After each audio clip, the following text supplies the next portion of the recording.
Hey, Ralph Man's Outdoors.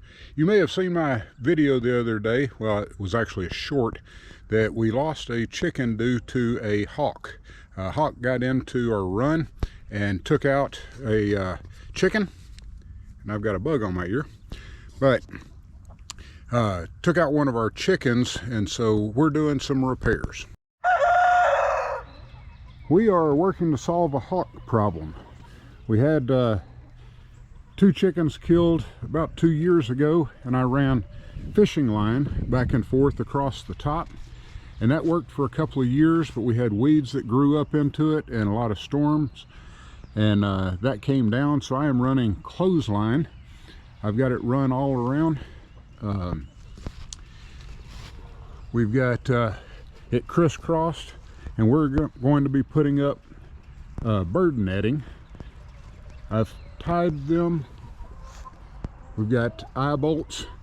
I've tied them with a slip knot so that I can tighten it up for additional strength and pressure. We've run them all the way around, and now it's time to add the bird netting. We got to keep these girls safe. Where I cut the ropes, I used duct tape to duct tape around the ends of it to keep it from fraying. And then we've got our slip knot, and now it's time for the netting. We got our bird netting in.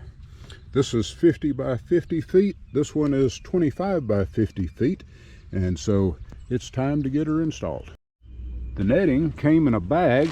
It even has some stakes to stake it into the ground. It came with its own zip ties and some other garden stakes, so pretty good setup here. Well, the netting is up. We've got our eye bolts, our clothesline, and all of the netting even comes down the sides. So chickens ought to be safe.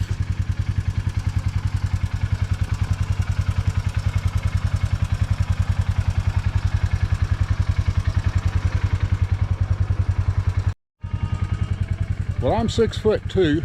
I still have plenty of headroom, so I can walk around in here without any problems. That was part of my goal, but we've got her finished.